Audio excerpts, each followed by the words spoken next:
안녕하세요 여러분, 지식 박사입니다. 제가 오늘은 공원에서 촬영을 하게 되었어요. 이쪽에 잠깐 왔는데 집에 가려고 하는데 저희 남편이 좀 멀리 지방에, 직장이 지방이에요. 지방에 있는 학교인데 제가 오고 있다고 기다리라고 해서 기다리는 중입니다. 같이 집에 들어가려고. 그런데 제가 며칠 전에 영상 찍은 게 있어요. 화폐개혁에 대한 영상 찍은 게 있는데, 화폐개혁에 대해서 부자들이 어떻게 생각하고 있는가 라는 말씀을 드렸는데요. 주로 제 주변의 부자들은 현금을 모으고 계셨어요. 현금을 모으고 계시면서 환한 얼굴이었어요. 왜냐하면 기회가 또 왔다. 이 돈을 가지고 올 가을에 곡소리 나는데 그때 하나하나 걷어들이자, 이런 생각을 하고 계셨어요. 근데 제가 그 말미에 말씀드린 게 있었는데, 세 가지 방법으로 화폐개혁에 대처를 하자라고 얘기를 했는데, 부동산을 집 없는 사람들은 꼭 사라, 이렇게 말씀드렸어요. 그런데 기회, 때가 언제다, 이 말씀을 안 드려서 급히 지금 생각난 김에 영상을 하나 찍고 있습니다. 제가 말씀드렸듯이 부자들은 돈을 지금 안 써요. 돈을 지금 부동산에 투자하지 않고 긁어 모으고 있어요. 왜냐하면 과거에도 그랬거든요. 과거에도 집값이 드륵같이 오르다가 이런저런 세제 문제, 세금 문제 또는 은행 문제 때문에 값이 엄청 떨어졌어요. 그런데 싸게 팔려고 해도 사람들이 사지 않으니까 막 던졌어요. 던지거나 아니면 경매로 막 넘어갔어요. 그럴 때 현금이 준비되어 있지 않으면 그 집을 사지 못해요. 그래서 지금 부자들은 과거의 그 경험으로 다시 한번 노다지를 긁어 모으자라는 생각으로 돈을 모으고 있어요. 현찰을 모으고 있어요.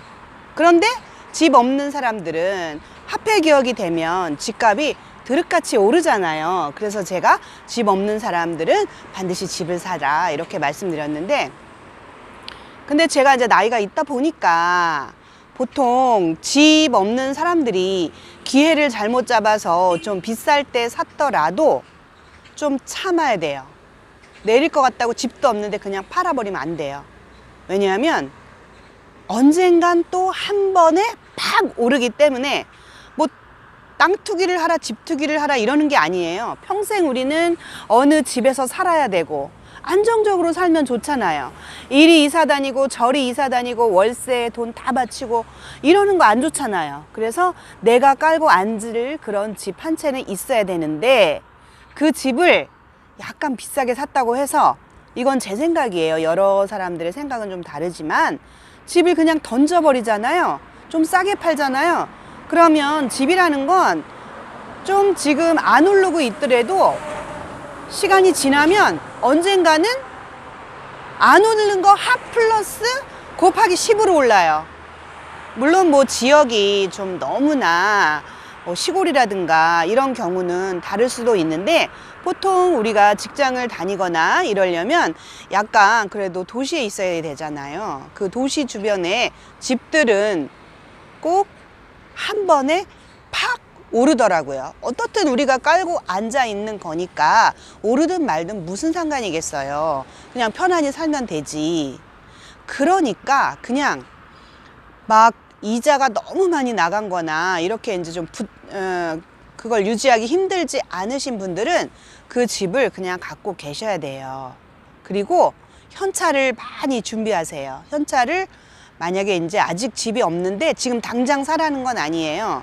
지금 앞에서도 말씀드렸지만 가을에는 곡소리 난다는 말이 있어요. 제가 원래부터 지식산업센터 컨설팅을 한 건 아니에요. 저도 오랫동안 애들을 가르쳤기 때문에 그동안에는 뭐 관심만 있었지 아무것도 몰랐어요. 경제가 어떻게 돌아가고 있는가. 뭐 학교 가면 전쟁터니까요. 어떻든 경제가 어떻게 돌아가고 있다, 뭐 이런 거 신경 쓸 수가 없었어요. 제가 그리고 뭐 관심을 가졌다 해도 제가 얼마나 그걸 알게 되겠어요. 그런데 요즘에는 제가 지식산업센터 컨설턴트로 있다 보니까 지식산업센터에 계시는 많은 분들이 부동산이 많죠. 아무래도 저희 대표님은 나이가 어려요. 대표님은 제가 대표님 하지만 아직 30살, 31살 그 정도예요. 엊그저께 결혼하셨는데 그분도 정말 앞으로 대단하신 분이라고 생각해요. 정말 부모님한테 받은 거 하나 없이 나오셔가지고 자수성가 하신 거죠. 지금 지식산업센터가 몇 개인지 몰라요. 뭐 제가 알고 있는 것만 해도 동탄에 있고 광교에 있으시고 또 어디 몇 군데 들어가시는 데마다 다 괜찮다 싶으면 그걸 사셨으니까. 그래서 그분은 월세 받는 것만 해도 어마어마하고 또 뭐 나이 어리신 분이 그렇게 대단해요. 그렇게 자산이 많죠. 아예 그냥 부동산 세금 많으면 세금 내면 돼요. 어떻게 내냐고요? 뭐 너무 많다 보니까 나중엔 법인을 세우시더라고요. 법인을 세우셔서 세금 내면서 있으니까 편안하시죠. 그래서 그 법인 내신 분들도 현찰을 지금 모으고 계세요. 왜냐하면 가을에 더 떨어질 거다라고 생각하니까. 그때 현찰이 없으면 그걸 못 사잖아요. 그리고 요즘에는 대출도 잘 안 해주는데 뭐 요번에도 한 번에 뭐 컨설팅 엄청 큰 거 하셔가지고 몇 억씩 받으시는 분도 계신데 안 써요. 그 돈을 모으고 계셔요. 왜? 가을에 곡소리 난다. 그러면 그것이 경매에 붙여지거나 아니면 던져지면 그걸 사시려고 하시는 거예요. 엄청 많이 사시려고 하시는 거죠. 이래서 이제 자산이 많거나 돈이 많으신 분들은 계속 이렇게 사 모아요. 그럼 집이 없는 분들도 마찬가지예요. 지금 일단 돈을 모으세요. 조금이라도 모으셔서 가을에 좀 더 떨어지면, 가을일 수도 있고 뭐 겨울일 수도 있지만 좀 더 떨어질 때 확 잡는 거예요. 최대한 현금을 모아서. 지금 당장 사라는 게 아니에요. 지금 당장도 굉장히 싸게 던져진 집이 있다 하면 사셔야죠. 왜? 내가 평생 살아야 될 집 하나는 늘 있어야 되니까. 그래서 제가 이 영상을 찍는 이유는 경제가 지금 점점 어려워지고 있어요. 지금 우리나라 경제가 어떻게 될지.